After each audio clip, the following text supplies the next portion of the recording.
Oremos. Padre bendito, muchas gracias por hablarnos a través de tu palabra. No te cansas, Señor, de llamarnos la atención y eso muestra tu gran amor. Eso muestra, Señor, la bendición, la gracia tuya. Eso muestra también, Señor, el cuidado tuyo. E inclusive ahora como estamos meditando en Ezequiel, inclusive, Señor, cuando el pueblo es rebelde, aún cuando está en juicio, Señor, sigues mostrando tu amor, sigues mostrando tu gracia. Y el día de hoy, Señor, que nuestra hermana Evelyn nos estará compartiendo, pedimos que pongas tu espíritu, tu palabra en ella, como siempre lo has hecho. En nosotros también un oído atento, tu espíritu para abrir nuestro corazón y que no quede solamente en un seminario más, sino que terminando este seminario podamos enseñar, vivir y poner en práctica esa palabra que hemos aprendido. Gracias te damos y sabemos que los hermanos que escuchen también después de este seminario serán bendecidos de la misma manera. Señor, queremos exaltar tu nombre, queremos glorificar tu nombre a través de compartir tu palabra. Usa la vida de mi hermana Evelyn y gracias por todos los organizadores. En el nombre de Jesús. Amén. Bueno, dejamos este tiempo para nuestra hermana Evelyn. Bienvenidos todos, hermana Evelyn, muchas gracias por tu tiempo. Muchas gracias, Pastor Nahum. Cuando estaba pensando en este tiempo, pensaba qué lindo sería si estuviésemos juntos, que el Pastor Joel, no sé si está ahí, que con su guitarra pueda guiar un momento de alabanza, de oración, pero bueno, igual estoy muy agradecida por poder verlos así, aunque sea por la pantalla, y espero que este tiempo sea de gran bendición para nuestras vidas y para el reino de Dios. Bueno, ya creo que acá la mayoría me conoce, así que creo que no va a hacer falta presentarme. Y vamos a ver el tema de hoy, que como han visto en el título, en el flyer, es toda bendición espiritual en los lugares celestiales. En el día de hoy, o sea, estamos meditando Ezequiel, ¿no? Pero no voy a hablar directamente sobre Ezequiel, pero preparé este tema que creo que de todas maneras nos va a ayudar a entender desde otra perspectiva el libro de Ezequiel. Así que vamos a ver primero la cita, el pasaje del cual saqué el título para hoy, ¿no? Que es toda bendición espiritual en los lugares celestiales. No sé si a alguno ya le suena, pero es Efesios capítulo 1. Así que vamos a buscar todos juntos Efesios capítulo 1. Desde el versículo 1 en adelante voy a ir leyendo, ¿sí? ¿Estamos todos ahí? Efesios capítulo 1, versículos 1 en adelante. Dice: Pablo, apóstol de Jesucristo, por la voluntad de Dios, a los santos y fieles en Cristo Jesús que están en Éfeso. Aquí vemos que el apóstol Pablo le está escribiendo específicamente a quienes, dice, a los santos y fieles en Cristo Jesús. Entonces, ¿estas personas son creyentes o no? Sí son creyentes, ¿verdad? Entonces Pablo le está escribiendo a un grupo de personas que ya conocen el Evangelio, que ya viven una vida de santidad y fidelidad a Cristo Jesús. Dice, versículo 2, gracia y paz a vosotros, de Dios nuestro Padre y del Señor Jesucristo. Lo primero que menciona el apóstol Pablo es esta gracia y esta paz que solo puede provenir de Dios, a quien llama nuestro Padre, ¿no? Nuestro Señor Jesucristo. Ahora, versículo 3.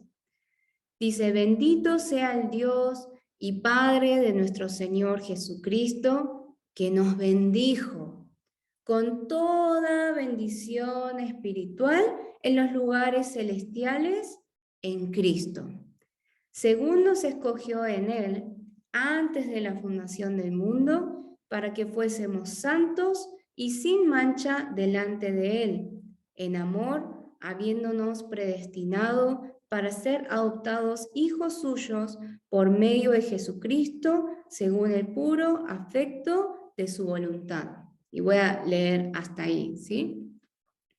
Entonces vemos que Pablo está escribiendo esta carta a personas que ya creen en Jesús, y lo primero que menciona en su introducción es quién es Dios y qué es lo que Dios nos ha dado a cada uno de nosotros, ¿no? Y vemos en el versículo 3 que Pablo les recuerda qué es eso que nos dio, y dice, nos bendijo, Dios nos bendijo. ¿Ustedes, hermanos, creen que Dios nos ha bendecido? Sí, ¿no? Amén. Dios nos ha bendecido en gran manera.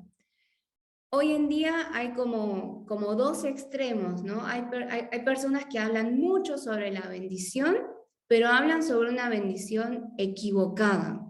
Hablan de una bendición que es solamente terrenal, es egoísta, es centrada en el ser humano, y por eso creo que a veces por el otro lado, ya otras corrientes niegan, ¿no? Y se van ya al otro extremo.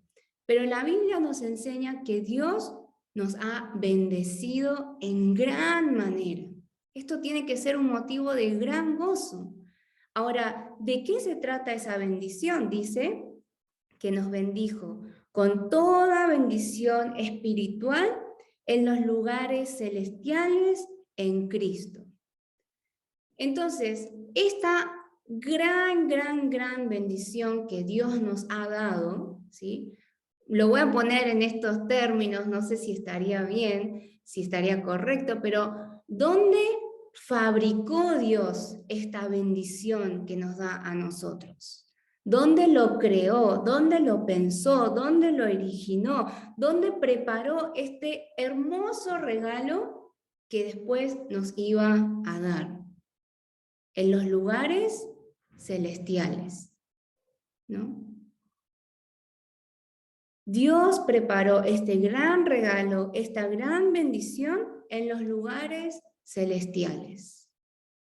Entonces, cuando nosotros pensamos en esa bendición, tendríamos que entender que esa bendición fue fabricada no en una juguetería, no es una tela fabricada en Italia, o una seda de China, o un auto de Alemania, sino que fue fabricado, fue pensado en los lugares celestiales, en los lugares celestiales. Ahora, cuando nosotros meditamos la palabra y buscamos la voluntad de Dios y queremos entender la gran bendición entonces que Dios nos ha dado, nuestra mente tiene que estar configurada de manera tal que pueda comprender esa bendición que está en los lugares celestiales. Pero nuestro gran problema, el problema de todos nosotros, es que como vivimos en esta tierra y como vivimos siempre sumergidos con las voces, con las exigencias de este mundo, con el brillo de este mundo, muchas veces nos pasa que nos distraemos o confundimos la bendición de Dios o nos olvidamos de cuán precioso es el regalo que Dios en realidad ya nos ha dado. Y es por eso que nosotros tenemos que meditar cada día. Entonces, cuando nosotros meditamos la palabra de Dios, tenemos que tener muy en cuenta que lo que vamos a encontrar en la palabra de Dios no es una palabra humana, terrenal, meramente para nuestras vidas humanas y terrenales. Cuando meditamos, nos acercamos al Dios celestial que está en los lugares celestiales, gobernándonos y dándonos su palabra desde aquel lugar celestial. Y sé que suena muy abstracto, bueno, ¿qué cambia esto cuando yo abro la Biblia? ¿En qué cambia esto cuando vivo mi vida de fe? Cambia mucho, cambia mucho. Sigamos leyendo un poco más para ver ¿De qué se trata, no? Esta bendición espiritual en los lugares celestiales en Cristo. Tiene que ver, versículo 4, con lo siguiente. Dice, según nos escogió en Él antes de la fundación del mundo, para que fuésemos santos y sin mancha delante de Él. Entonces nos escogió desde antes de la fundación del mundo con un propósito en claro, que fuésemos santos y sin mancha delante de Él. Ese era el propósito mayor de Dios, que llevemos una vida de santidad y sin mancha delante de Él. Versículo 5. En amor, habiéndonos predestinado para ser adoptados hijos suyos por medio de Jesucristo, según el puro afecto de su voluntad. Es decir, que antes de la fundación del mundo, con el propósito de que nosotros fuésemos santos y sin mancha delante de Él, Dios también nos predestinó para ser adoptados hijos suyos por medio de Jesucristo. Ahora, yo sé que todas estas cosas ya las sabemos, ¿no? Dios nos llamó para ser santos, para ser sin mancha y para que nosotros vivamos siendo hijos de Dios. Pero ¿por qué esto hoy vamos a recordar? Es algo tan importante que recordemos. Vamos a buscar brevemente Juan, capítulo 4.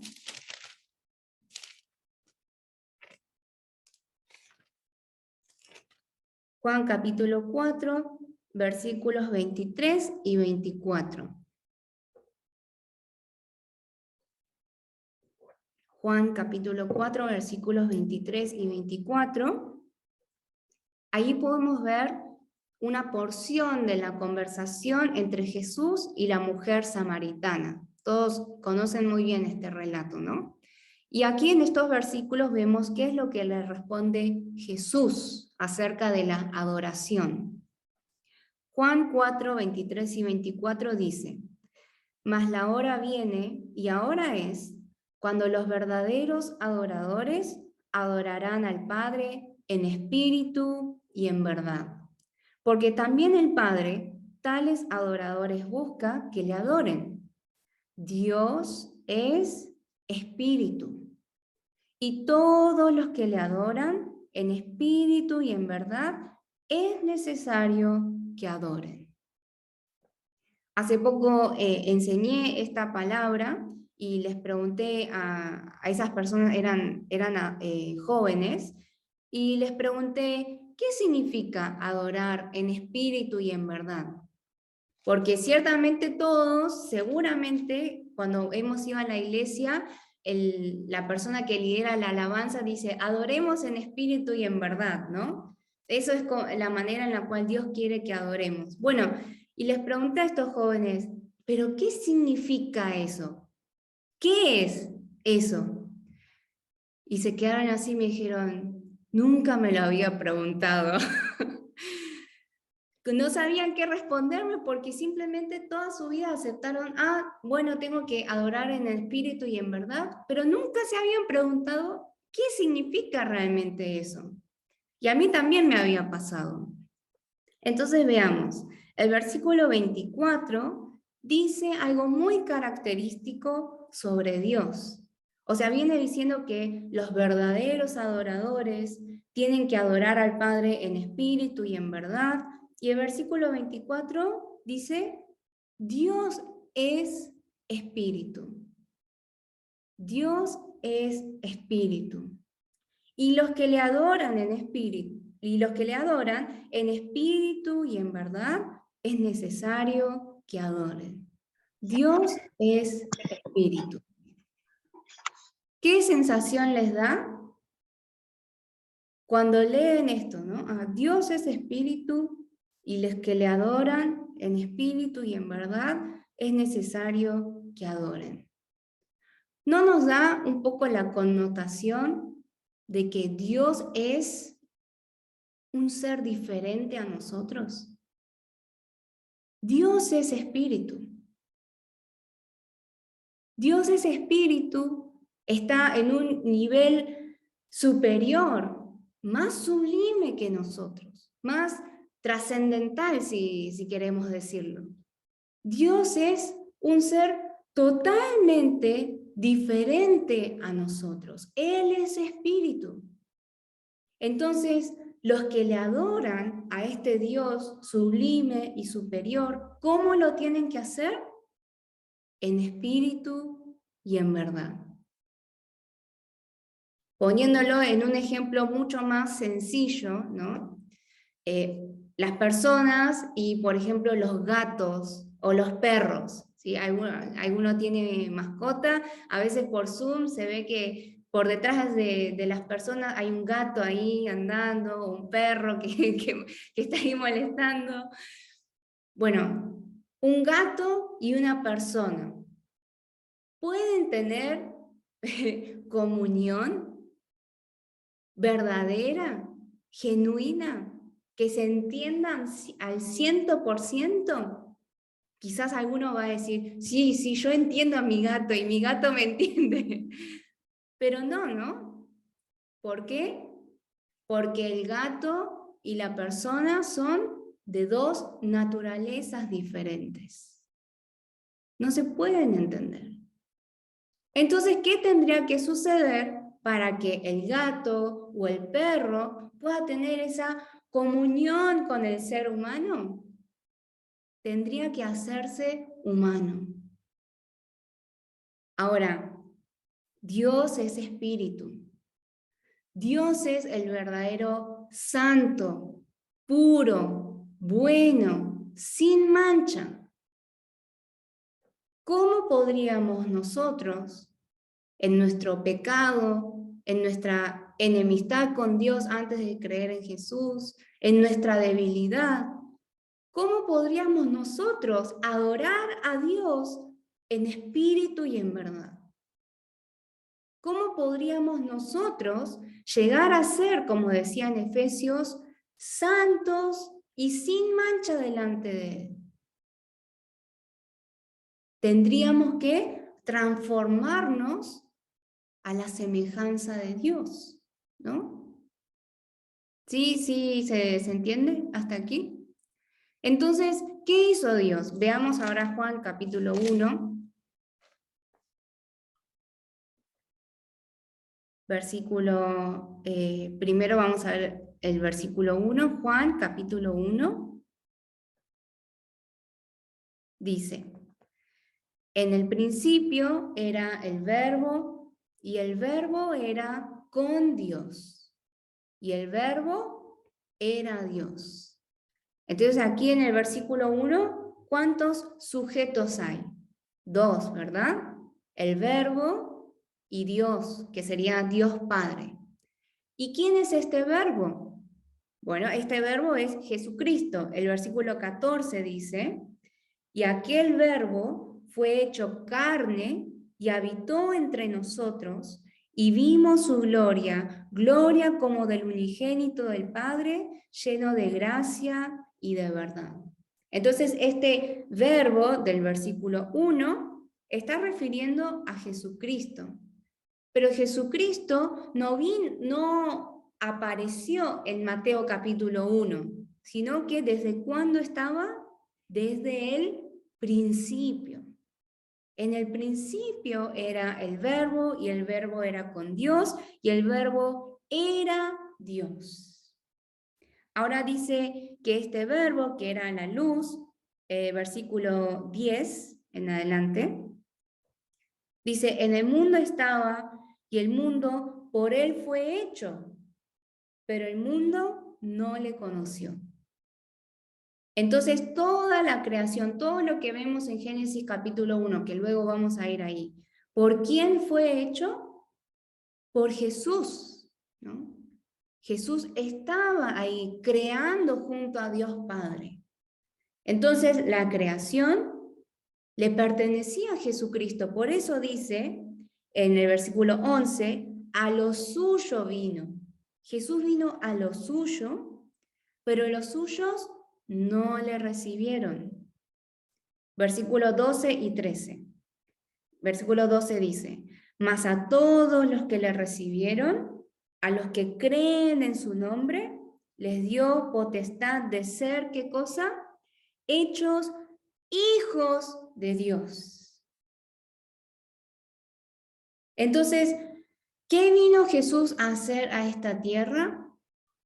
Vino para darnos a conocer al Padre y para que al creer en Jesús y en lo que Jesús vino a hacer, ahora tengamos, ¿qué cosa?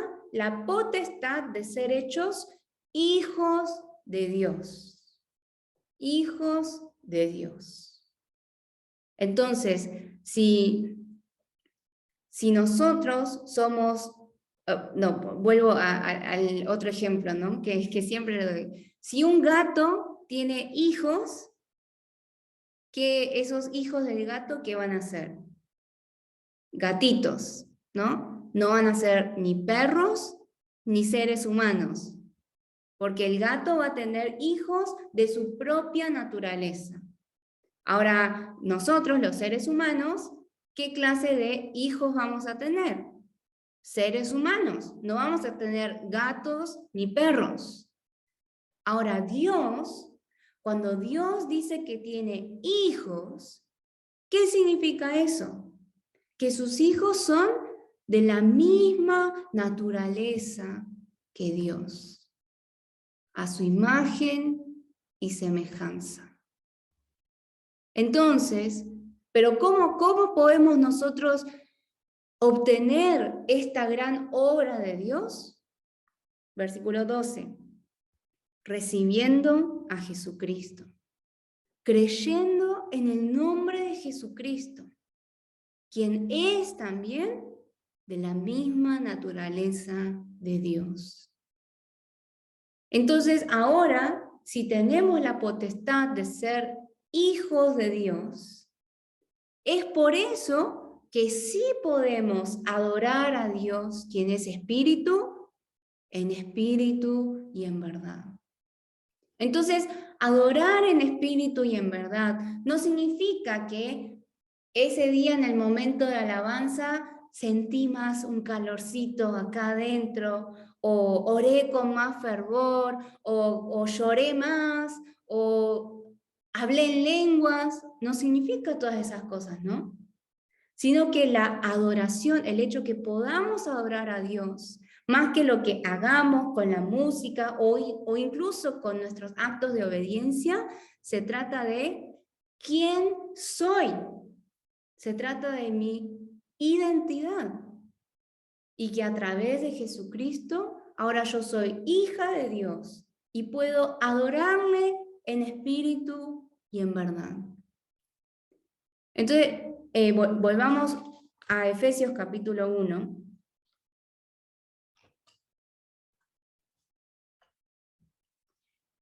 Vuelvo a leer del versículo 3 en adelante, dice: bendito sea el Dios y Padre de nuestro Señor Jesucristo, que nos bendijo con toda bendición espiritual en los lugares celestiales en Cristo. ¿De qué se trata esta bendición? Versículo 4. Según nos escogió en Él, en Cristo nos escogió antes de la fundación del mundo, para que fuésemos santos y sin mancha delante de Él. ¿Como quién? Como Dios. Versículo 5. En amor, habiéndonos predestinado para ser adoptados hijos suyos por medio de Jesucristo, según el puro afecto de su voluntad. Ahora, vayamos al capítulo 2 para seguir viendo, entonces, desarrollando cómo es esta bendición espiritual que nosotros ya tenemos.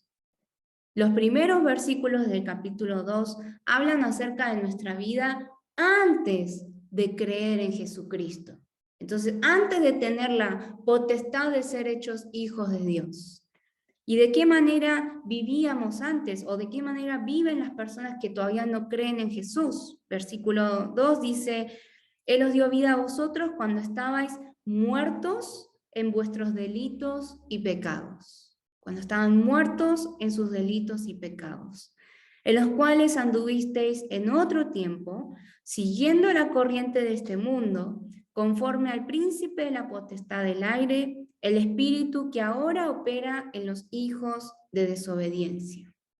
Entonces, las personas que no creen en Jesús, ¿de qué manera viven?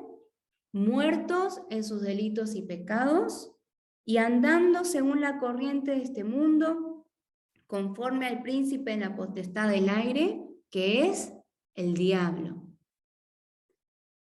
Dice el versículo 3, entre los cuales también todos nosotros vivimos en otro tiempo en los deseos de nuestra carne, haciendo la voluntad de la carne y de los pensamientos, y éramos por naturaleza hijos de ira, lo mismo que los demás. Entonces, ¿de qué manera vivíamos? Haciendo lo que nosotros queremos. Haciendo lo que a nosotros nos parece mejor, lo que a nosotros nos parece más conveniente. De esa manera vivíamos muertos en nuestros delitos y pecados. ¿Pero qué hizo Dios? Versículo 4. Dios, que es rico en misericordia, por su gran amor con que nos amó, aún estando nosotros muertos en pecados, nos dio vida juntamente con Cristo. Por gracia sois salvos.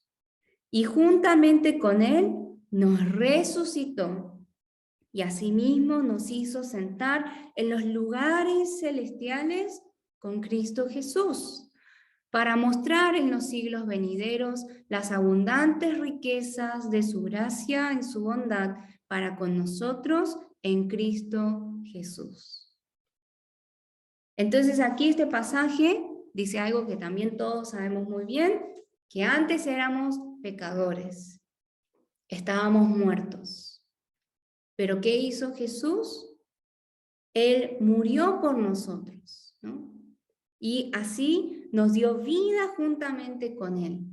Perdonó nuestros pecados. Pero la obra de salvación de Dios no termina solamente en que Jesús perdone nuestros pecados, sino que continúa. Dice el versículo 6 que nos resucitó con Jesús. Nos resucitó, ¿y dónde nos hizo sentar? En los lugares celestiales. Yo sé que la gran mayoría de los que están aquí han escuchado esto una y otra vez, pero hay que seguir escuchándolo una y otra vez para hasta el punto que nuestros ojos, ¿no? Como vieron cuando ven, no sé, una película como Matrix, o esas de los superhéroes, o esas de ciencia ficción, que muestran una realidad que obviamente no existe, ¿no? No existe. El Matrix, o la realidad de los superhéroes y todo eso. Pero esas 2 horas que uno está en el cine mirando esa película, uno cree que eso es verdad, ¿no? Porque si no, no sería divertida la película. Hoy, por ejemplo, hoy voy a ir al cine y voy a ver la película de Doctor Strange, esa que salió hace poco. Y me dijeron, bueno, si querés entender bien la película, tenés que ver la película anterior y tenés que ver la serie de Wanda y Vision y no sé qué. Y yo dije, bueno, está bien. Así que hice mi tarea, porque la verdad que yo no miro muchas películas, pero quería entender. Así que vi la primera película, vi esta serie, y vieron que las películas de Marvel, todas las películas están conectadas. Hay que ver todas las películas. Y la gente fanática se sumerge en ese mundo.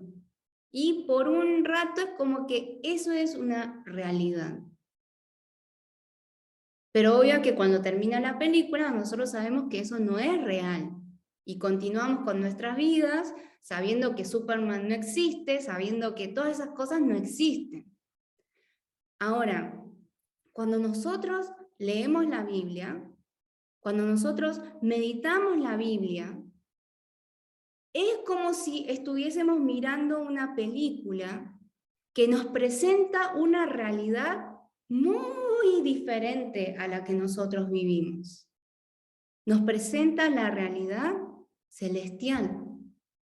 nos presenta el mundo de la gloria de Dios, nos presenta un universo, una dimensión que nosotros humanos, con nuestra mera capacidad, no podemos llegar a entender. Pero ¿qué hace Dios? A través de la Biblia nos revela ese mundo fantástico, maravilloso, celestial y glorioso. Ahora, esta es la diferencia entre la Biblia y las películas de Marvel. Que la película de Marvel, cuando termina, nosotros sabemos que eso no es real. Pero cuando nosotros meditamos la Biblia y vemos nuestra bendición espiritual en los lugares celestiales, cuando cerramos la Biblia, no termina ahí.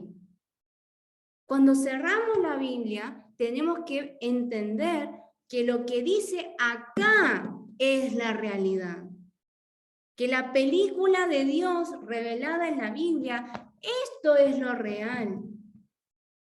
Y todo lo que vemos cuando cerramos la Biblia, lo que ven nuestros ojos, la esperanza de este mundo, todas las cosas de este mundo, todo eso es la fantasía. Eso es la irrealidad. Eso es simplemente una sombra. Pero el problema es que cuando cerramos la Biblia, a todos nos pasa que cuando viene la preocupación del mundo, cuando viene la factura que hay que pagar, del teléfono, del gas, de la luz, cuando viene mi jefe y me dice esto y lo otro, cuando viene el empleado y me causa problema por esto o lo otro, cuando mis hijos vienen con un problema, cuando mi suegra, cuando mi familia viene con un problema, cuando veo lo que el otro tiene y yo todavía no tengo, cuando cerramos la Biblia y nuestros ojos ven todas esas cosas y estamos en medio de esas situaciones,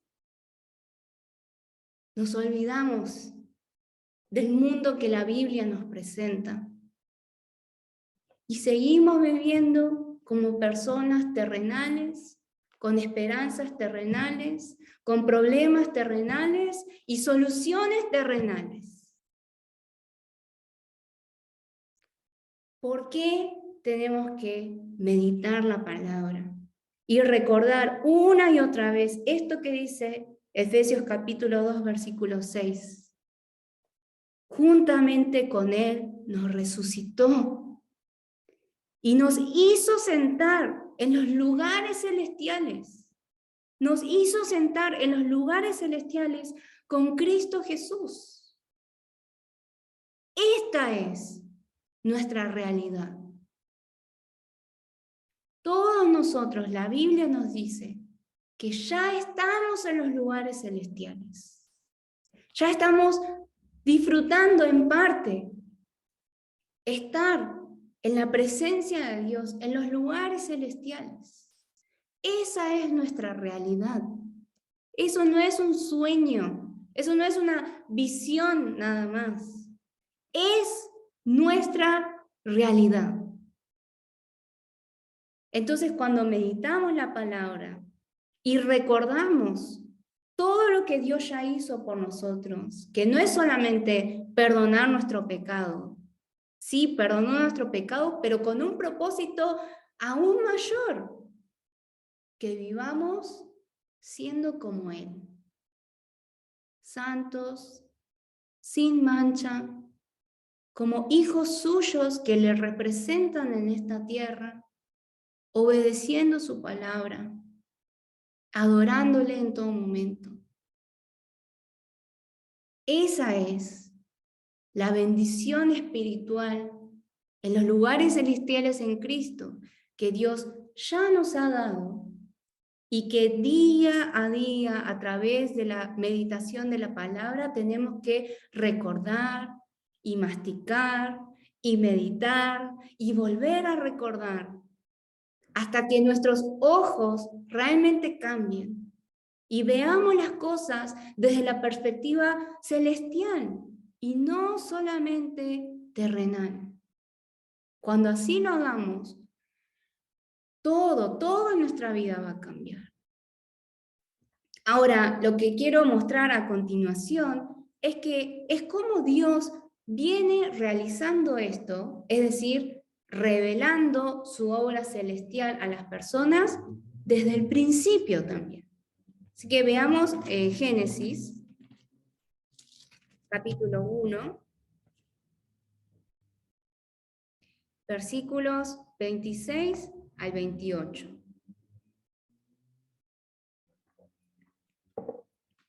Génesis capítulo 1, versículos 26 al 28.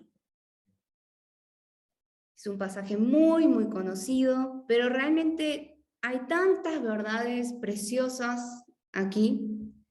El versículo 26 de Génesis capítulo 1 dice: Entonces dijo Dios, hagamos al hombre a nuestra imagen, conforme a nuestra semejanza, y señoree en los peces del mar, en las aves de los cielos, en las bestias, en toda la tierra, y en todo animal que se arrastra sobre la tierra.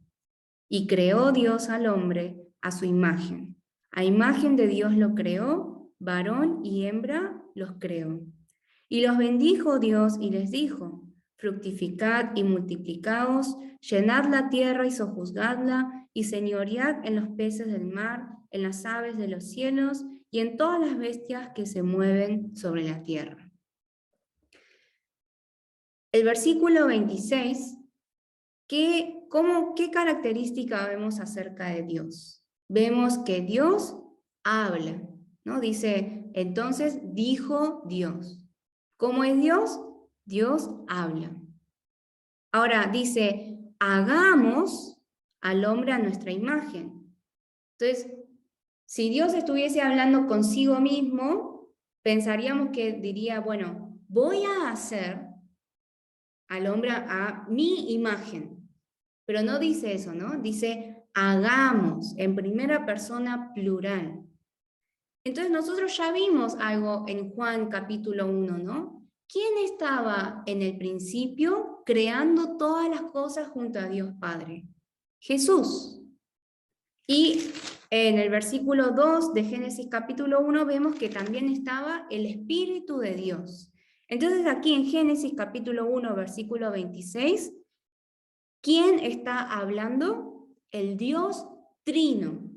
Dios Padre, Dios Hijo, Dios Espíritu Santo, están hablando juntos. Hagamos al hombre a nuestra imagen.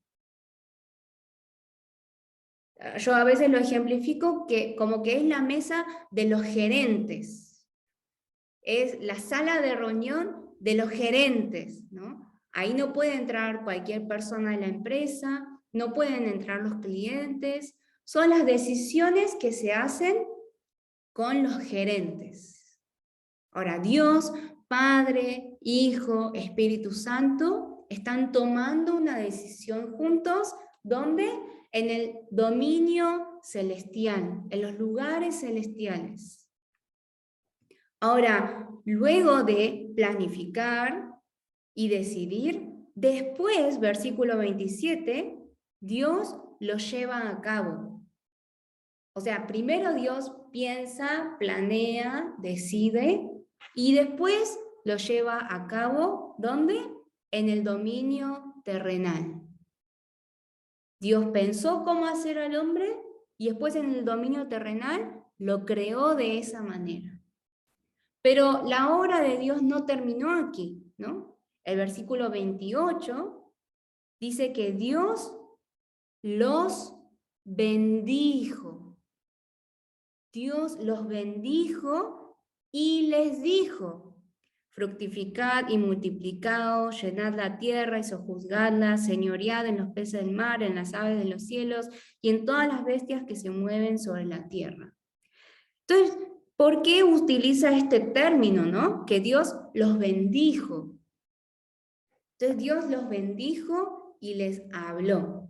Pero aquí tenemos que entender que Dios no es que simplemente les dio una orden, ¿no? No es que simplemente Dios le dijo, bueno, fructifiquen, tengan muchos hijos, pueblen toda la tierra y dominen a todo el resto de la creación, que eso en sí ya es algo maravilloso. Dios los hizo como Él para que sean como virreyes, administradores, mayordomos, cuidando todo el resto de la creación. Pero tenemos que entender que detrás de esto, Dios no es que simplemente les dijo qué hacer, sino que Dios les comunicó al hombre y a la mujer en el dominio terrenal lo que Dios pensó en el dominio celestial. Lo que Dios pensó para el hombre, el propósito por el cual Dios quería crear al hombre. Dios no se lo guardó como un secreto. Dios no dejó al hombre y a la mujer, bueno, averigüen ustedes cuál es el propósito de sus vidas. No, sino que Dios les dijo. Dios les dijo lo que Dios pensó en los lugares celestiales. Y le dijo al hombre y a la mujer, yo te creé con este propósito. Te hice como nosotros, como yo, para que cuides el resto de la creación como yo, Dios, lo haría. Pero como bien sabemos, ¿qué pasó en el capítulo 3? ¿Qué hicieron el hombre y la mujer? ¿Obedecieron a Dios? No. ¿Cuál fue la tentación que Satanás le dio a la mujer en capítulo 3, versículo 5? Le dijo a la mujer que no pasa nada, que coma el fruto porque no va a morir, y dice en el versículo 5, sino que sabe Dios que el día que comáis de él, serán abiertos vuestros ojos y seréis como Dios, sabiendo el bien y el mal. Pero pregunto, ¿el hombre y la mujer ya eran como Dios? ¿Ya tenían la imagen y semejanza de Dios? Sí. Entonces, ¿qué quiso decir la serpiente cuando le dice, si comes del fruto, vas a ser como Dios, sabiendo el bien y el mal? ¿Qué es lo que la serpiente quería destruir, quería quebrar? Lo que la serpiente le está diciendo es, mujer, vos no tenés que ser virreina. Vos no tenés que estar debajo de Dios y hacer lo que Dios dice que está bien y lo que Dios dice que está mal. Vos podés ser como Dios.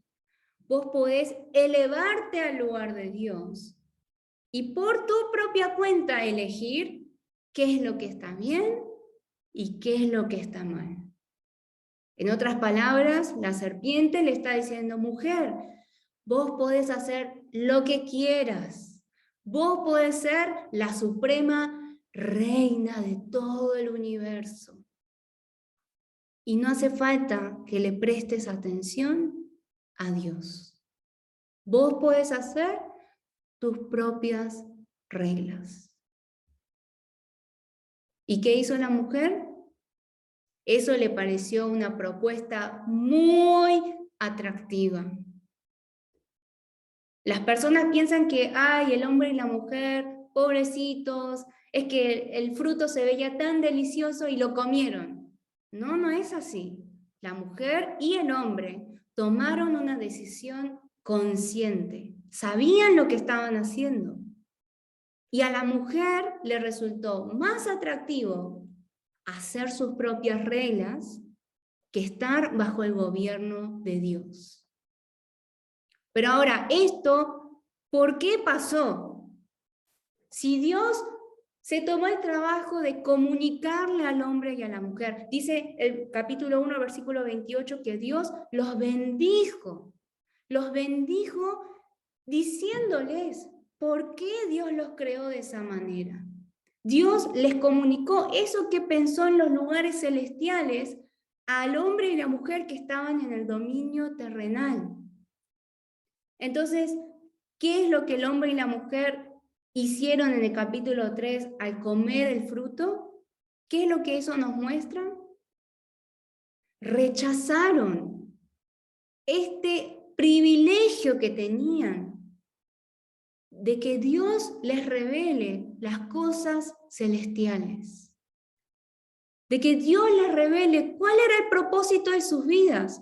Al hombre y la mujer tiraron a la basura eso,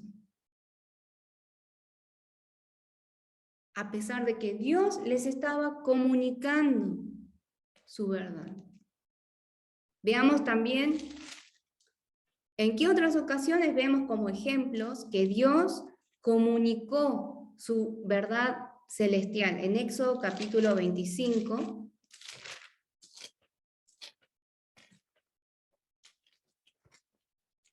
hablando del tabernáculo. Éxodo capítulo 25, versículo 40. ¿Sí?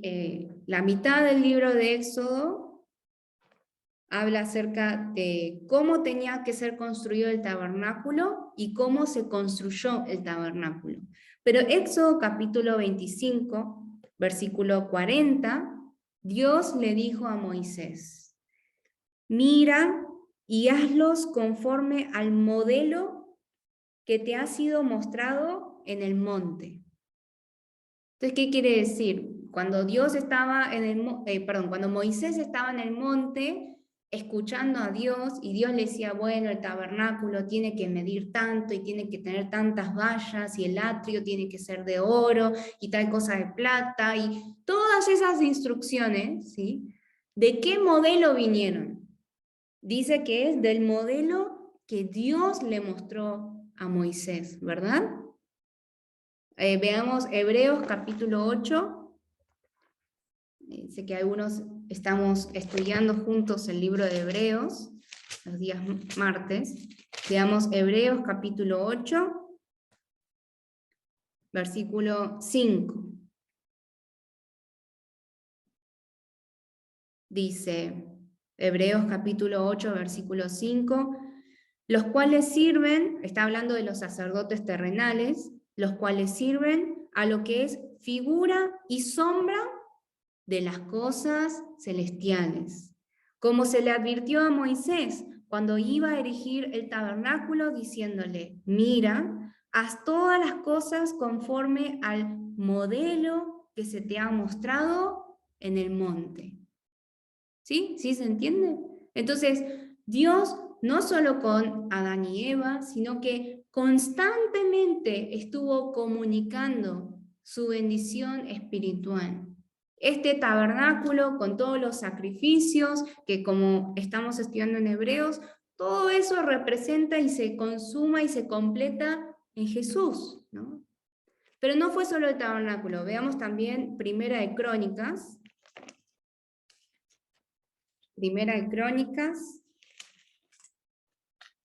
capítulo 28. Primera de Crónicas, capítulo 28, versículos 19 y 20. Primera de Crónicas, capítulo 28, versículos 19, dice, contexto, es como David le está dando las instrucciones a Salomón para construir el templo, ¿no? Y dice, Primera de Crónicas 28, 19. Todas estas cosas, dijo David, me fueron trazadas por la mano de Jehová, que me hizo entender todas las obras del diseño. Entonces aquí David también, ¿de dónde sacó el modelo para el templo? Dice que fue trazado por la mano de Jehová. Por eso le dice a Salomón, anímate y esfuérzate y manos a la obra, no temas ni desmayes, porque Jehová Dios, mi Dios, estará contigo. Él no te dejará ni te desamparará hasta que acabes toda la obra para el servicio de la casa de Jehová. Entonces vemos cómo en el Antiguo Testamento Dios comunicaba su obra celestial a cada persona. Ahora nosotros, teniendo el Nuevo Testamento, sabemos cómo se completa esa obra y quién es ese verdadero templo. Busquemos Juan, capítulo 2. Juan, capítulo 2, versículo 18 al 21. Juan, capítulo 2, versículos 18 al 21. Dice: y los judíos respondieron y le dijeron: ¿qué señal nos muestras, ya que haces esto? Respondió Jesús y les dijo: destruid este templo. Aquí este templo no era el de Salomón, era el que había construido Herodes. Y dice: destruid este templo y en 3 días lo levantaré. Igual seguía cumpliendo la misma función. Y Jesús dice que lo destruyan porque en 3 días Jesús lo levantaría. Que obviamente es absurdo, ¿no? ¿Cómo se puede construir algo en 3 días y de la magnitud que tenía ese templo? Versículo 20. Dijeron luego los judíos: en 46 años fue edificado este templo, ¿y tú en 3 días lo levantarás? Versículo 21. Mas él hablaba del templo de su cuerpo. Entonces Jesús es la realidad, el modelo original y celestial del templo, del tabernáculo. Pero ahora volvamos a Efesios. Estamos paseando un poquito. Efesios, capítulo 2, versículo 19 al 22. Efesios, capítulo 2, versículo 19 al 22. Tardo en leer porque yo sé que anotan, y cuando uno anota necesita tiempo para después buscar y después se pierde. Efesios capítulo 2, versículo 19 al 22. Dice: así que ya no sois extranjeros ni advenedizos, sino conciudadanos de los santos y miembros de la familia de Dios, edificados sobre el fundamento de los apóstoles y profetas, siendo la principal piedra del ángulo Jesucristo mismo, en quien todo el edificio, bien coordinado, va creciendo para ser un templo santo en el Señor, en quien vosotros también sois juntamente edificados para morada de Dios en el Espíritu. Entonces, ¿quién es también ese verdadero templo? Nosotros. Jesús y nosotros. Entonces, este era el plan, esta era la bendición de Dios, pensada, planeada en los lugares celestiales, ¿no? La imagen completa que Dios veía de su creación era la iglesia, donde Dios mora, donde Dios habita. Esta iglesia, este templo que somos Dios y nosotros. Esa era la imagen de Dios, ¿no? Y esto, Dios, ¿desde cuándo lo predestinó? Desde antes de la fundación del mundo. Entonces, cuando Dios ordenaba la luz de las tinieblas, el mar de la tierra, ¿en quién estaba pensando? En mí. Cuando Dios creó al hombre y a la mujer y los bendijo, diciéndoles por qué los creó, ¿en quién estaba pensando Dios? En mí. Cuando Dios le mostró a Moisés el modelo para hacer el tabernáculo en la tierra, pero que era el modelo celestial, es decir, ¿y quién era el modelo celestial? Jesús y nosotros. ¿Qué le estaba mostrando Dios a Moisés? A nosotros. ¿Qué es lo que Dios estaba trazando para que David le dé las instrucciones a Salomón para construir el templo? ¿Cuál era el modelo original del cual se inspiraba Dios? Jesús y nosotros.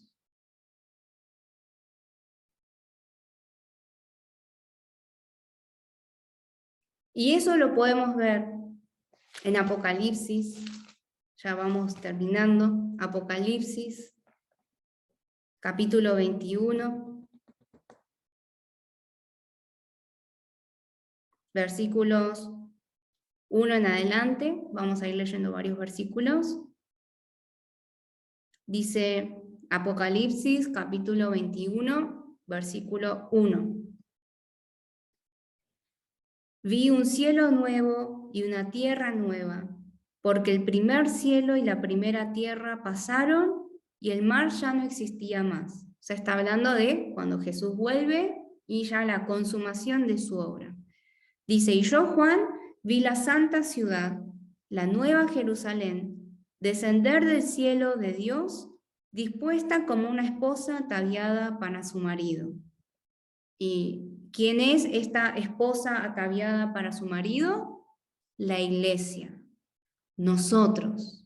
Juan ve esa imagen, está viendo la imagen del propósito original de Dios y ve a la iglesia descender del cielo de Dios.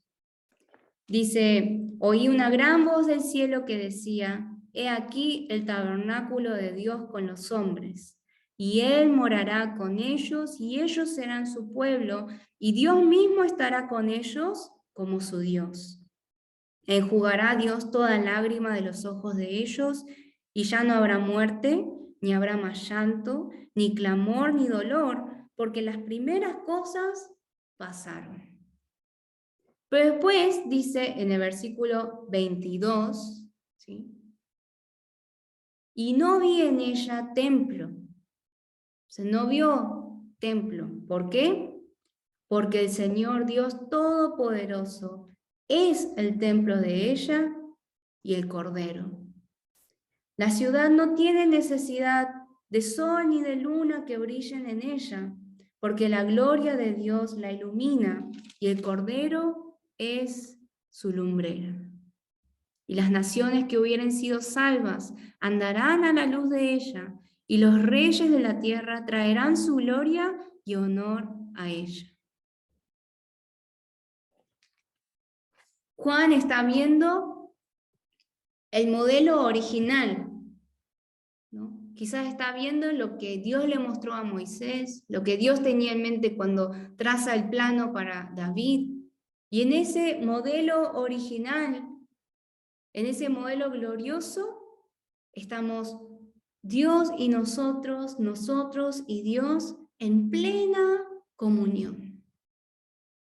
Puros, santos, sin mancha. Una verdadera representación de quién es Dios. Esto es también lo que está ahí como latente en todo lo que meditamos en Ezequiel. Meditamos el corazón de Dios hacia el pueblo, meditamos sobre el pecado del pueblo, pero cómo Dios no termina su obra ahí, sino que Dios da la promesa una vez más de un nuevo pacto, de un nuevo corazón renovado en el Espíritu Santo, un corazón que sí obedece la palabra, cuyo rey es el Mesías, es de la descendencia de David, es Jesucristo. Entonces, de alguna manera, obviamente toda la Biblia y lo que estamos meditando en Ezequiel es cómo se va desarrollando ese plan de Dios celestial en el dominio terrenal. Entonces, volviendo ahí en Apocalipsis capítulo 21, dice en el versículo 2, ¿no?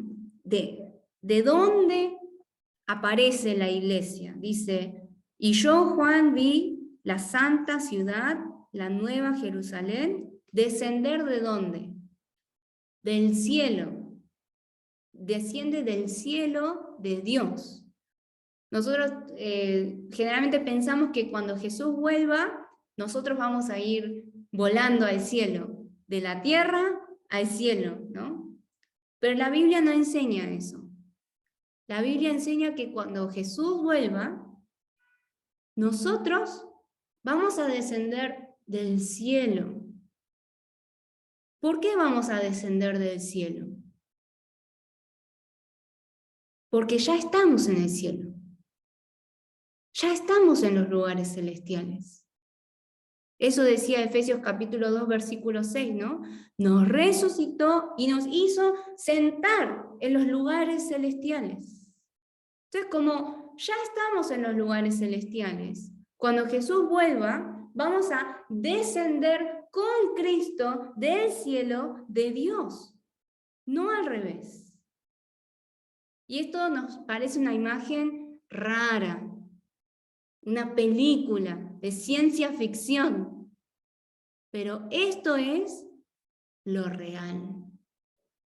Esto es lo que tenemos que creer. Y si nosotros creemos en esta bendición espiritual en los lugares celestiales en Cristo, cuando cerramos la Biblia, ¿cómo vamos a vivir? Si el niño de 5 años ve la película de Superman y después de ver la película piensa que todo eso es real, el niño va a pensar, me tiro de la ventana y voy a volar, porque yo puedo ser como Superman. O va a pensar, a ver, ¿dónde hay una araña? Quiero que me pique la araña, así soy como Spider-Man. El niño en sus 5 años, si pensara que esa película es real, va a imaginar cosas, va a ver una araña y va a pensar, puedo ser el próximo Spider-Man. Pero no es real. Ahora, si nosotros todos los días meditamos la palabra, vemos esta película real y cerramos la Biblia y continuamos la película, continuamos creyendo que eso es una realidad en nuestras vidas, probablemente vamos a hacer cosas y decir cosas que las personas no van a entender. Que va a parecer ridículo. Como sería ridículo que una persona quiera que le pique una araña para convertirse en Spider-Man. Es ridículo. Tiene que ir al psicólogo una persona así, ¿no? Ahora, si nosotros consideramos que somos seres celestiales y en la palabra vemos nuestra realidad y cerramos la Biblia y vivimos nuestro día a día creyendo que esa realidad es verdaderamente nuestra vida, obviamente van a haber personas que no van a entender. Naturalmente van a haber personas que van a ridicularizar cómo vivimos, que nos van a decir, ¿para qué tanto sacrificio? Si vos podrías hacer esto. ¿Por qué actúas como un bobo, como una boba, si podrías ganar todo esto? ¿Por qué vivís de esta manera? Pero eso, ¿qué va a hacer? Vivir de esa manera, ¿qué es para nosotros? Es nuestra bendición.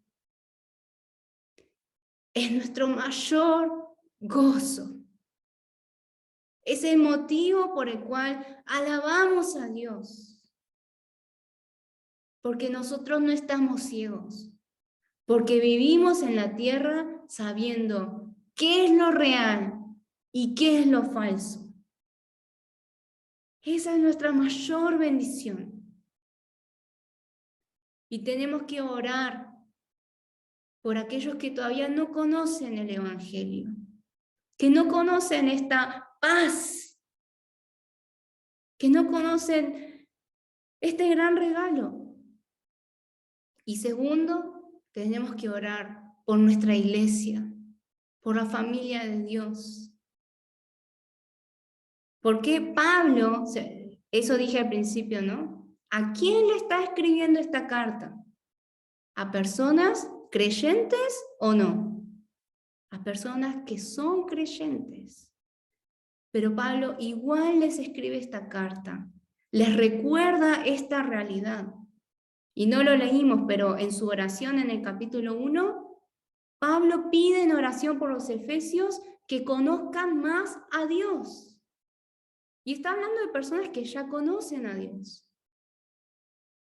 Tenemos que orar por nuestra familia en la fe, porque hay muchos lobos vestidos de ovejas. Y Pablo le dijo a Timoteo, dejándolo en Éfeso, que cuide el rebaño, porque aún esos lobos, dice, van a salir de entre nosotros. Esta es la realidad espiritual que también vivimos, por la cual tenemos que orar y rogar a Dios.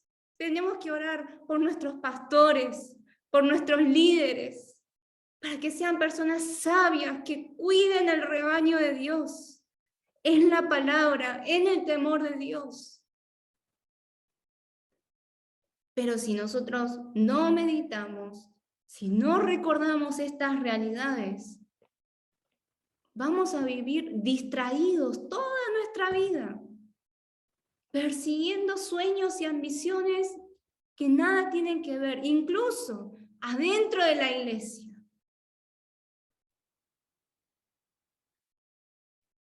¿Por qué tenemos que meditar? Por todas estas razones. Y roguemos al Señor que día a día nos esté revelando esta gran bendición que tenemos y que podamos ser siervos que obedecen a este llamado, que le alaban por esto y que atesoran esta eternidad y esta salvación en nuestros corazones. ¿Oramos? Vamos a orar. Les invito a tener unos minutos, cada uno desde el lugar en el que está, en silencio, poder recordar lo que vimos en esta mañana, en esta tarde, preguntarle al Señor, ¿qué es lo que me quisiste enseñar a mí a través de esta palabra? Oremos unos minutos, oremos juntos.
Señor Padre Celestial, te damos gracias porque cuando oramos, tú que estás en los cielos, pero también en lo secreto, nos escuchas y nos hablas. Te damos gracias, Señor, por esta gran bendición, por habernos salvado de nuestra ceguera, de nuestra terquedad, por habernos salvado de nuestro deseo de querer ser los reyes de nuestra propia vida. Te damos gracias porque día a día nos quebrantás y también nos animás para poder confiar en ti, verte como nuestro Rey. Gracias por hablarnos en cada momento. Ayúdanos a creer que tu palabra es verdad, a pesar de que quizás podamos estar como Ezequiel, en ruinas, sin esperanza, sin un atisbo de victoria, a pesar de que podamos estar en medio de un pueblo que no te escucha, que no quiere creer en vos. Ayúdanos a ser como Ezequiel y ver tu palabra, creer que es verdad y proclamarla en el momento y en el lugar que vos nos ordenás, Señor. Porque solo con eso queremos que eso sea suficiente para nuestras vidas. Queremos creer que esa es la mayor bendición que tenemos en nuestras vidas y así lo es. Señor, ayúdanos, Espíritu Santo, para acercarnos a tu palabra día a día y ver tu bendición espiritual y poder atesorarte y alabarte esperando a que Jesucristo vuelva y que podamos estar plenamente en tu gloria. Te pido por cada uno de los hermanos y las hermanas que están en este lugar, te pido por sus familias, por sus iglesias, especialmente por sus líderes y pastores. Señor, que estés dándoles sabiduría y temor de ti, que les estés dando un deseo ardiente por tu palabra, para que tu preciosa y amada iglesia pueda ser construida de la manera en la que tú quieres, Señor. Y ayúdanos a seguir tu modelo y no el que nosotros pensamos que es mejor. Ayúdanos a seguir tus pasos, estar siempre detrás de ti, escuchando tu voz y poniéndola por obra. Te pedimos todo esto en el precioso nombre de tu Hijo Jesucristo. Amén.